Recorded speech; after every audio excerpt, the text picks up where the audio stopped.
Oh, ça c'est nouveau. Bill Gates aurait apparemment fait une déclaration. Bill Gates rompt le silence sur la dernière publication des dossiers Epstein. Voici ce qu'il a déclaré aujourd'hui. Je regrette chaque minute que j'ai passée avec lui. Et je m'excuse d'avoir fait cela. Cette question de confiance m'amène à Jeffrey Epstein. Je voudrais savoir quelle était votre relation avec lui. Oui, j'ai rencontré Jeffrey en 2011. Donc pendant 3 ans, j'ai dîné plusieurs fois avec lui. Il était toujours question... Oui, et les prostituées russes. Il connaissait beaucoup de gens très riches et il disait qu'il pouvait les convaincre de donner de l'argent à la santé mondiale. Avec le recul, c'était une impasse.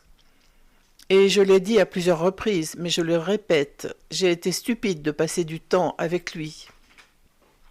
Je fais partie des nombreuses personnes qui regrettent de l'avoir connu.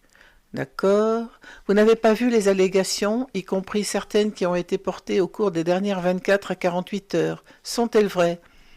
Non, apparemment, Jeffrey s'est envoyé un email à lui-même. Cet email n'a jamais été envoyé. Il est faux. Donc, je ne sais pas ce qu'il avait en tête, s'il essayait de m'attaquer d'une manière ou d'une autre. Mais... Alors, laissez-moi clarifier les choses. Jeffrey Epstein s'est envoyé un email à lui-même, parce qu'il savait qu'après qu'on l'ait tué, la principale chose qu'il voulait que le public sache, c'était que vous couchiez avec des prostituées russes et que vous vouliez donner un antibiotique à votre femme pour qu'elle ne sache pas que vous lui aviez transmis une MST contractée auprès de prostituées russes. Et il savait cela près de 10 ans avant sa mort. Et qu'il a essayé de se procurer des médicaments pour traiter une infection sexuellement transmissible, et qu'il allait vous donner ces médicaments à votre insu. Je suis partie. Je devais le faire. J'ai quitté mon mari. Je devais quitter mon mari. Je voulais quitter mon mari. Donc, toutes les questions qui restent en suspens, dont je ne peux même pas commencer à avoir connaissance, ces questions s'adressent à ces personnes, et même à mon ex-mari. C'est à eux de répondre à ces questions, pas à moi.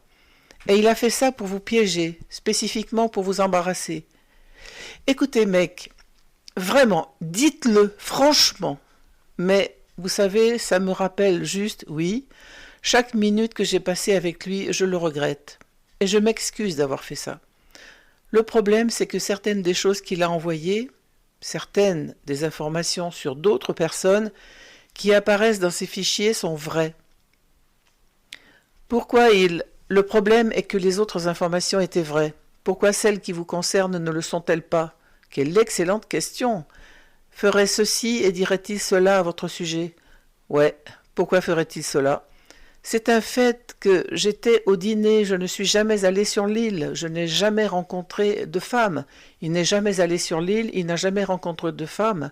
Eh bien, si vous n'avez rencontré aucune femme, pourquoi y a-t-il une photo de vous à côté d'une femme dont le visage est noirci? Je veux dire, ça semble très étrange. Et donc, plus ça sortira, plus il sera clair que, même si c'était une erreur, ça n'avait rien à voir avec ce genre de comportement. Mec, encore un autre produit Microsoft plein de virus. Oh mon Dieu! Que pensez-vous de ça? Cuit? Oui, je suppose. Oh mon Dieu, non! Non, les gars!